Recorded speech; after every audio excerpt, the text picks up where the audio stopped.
From what you have looked at least from the academic intellectual standpoint, what have you found as justification for Idi Amin's expulsion of the Ugandan Asian community back in 1972?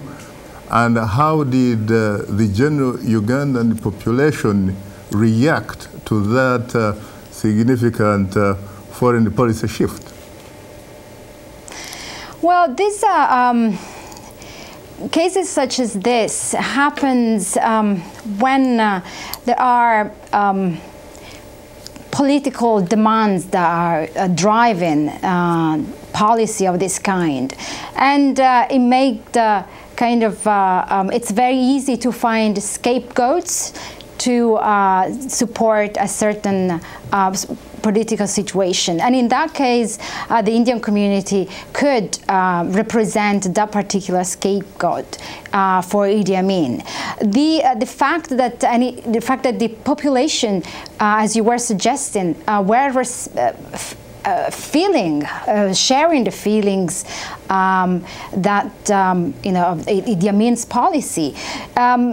Usually this happens when there is like economic crisis or political crisis, when it's finding a scapegoat is the easy solution, easy way out of a political crisis. But I think what we should also mention that the situation nowadays is different in the sense that the Indian entrepreneurs that are moving or investing in Africa nowadays are different from the, or have to be distinguished from the Indian diaspora, let's call it, that live in Africa, in Uganda, in Eastern Africa, in Southern Africa, because they have different historical, well, they don't have the same history as the Indian diaspora, and also in a sense they don't even like each other.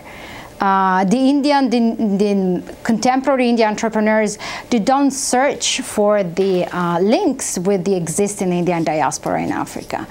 So there is a distinction now to be, in a sense, that to be made and to remember that Indian diasporas in Africa might be not necessarily be an asset for contemporary India overtures and engagements in Africa at the moment. Having also talked, of course, about how the Indian community has obviously been contributing to the Ugandan economy and African economies in general, and creating jobs. But what about the argument or the counter-argument that, yes, they have contributed to the economy, yes, they have created jobs, but those jobs, frankly, the kind of remuneration that they extend to the indigenous workers can really be characterized as slave, you know, kind of, you know, like slave labor, really. They just underpay the people. They don't give them what they deserve. This is nowadays, you're arguing this is the relationship that happened now, or in the past? In particular, I think in the past in particular, but I still hear some noises when I'm in Uganda. Sure. Really. Yeah. Sure. I mean, this is something that is a very touchy subject, and Indian firms tend to. There have been studies that have found that Indian firms tend to be, in fact, more integrated within the African economies and actually of employing more local labor force, even a managerial level, and at paying.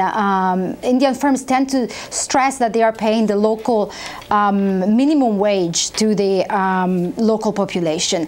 So it really depends, I suppose what it depends to see, to distinguish one case from another, to look, what is important at the moment is to do some research and to know more exactly what is happening in each individual country and in each individual case. I see. Let's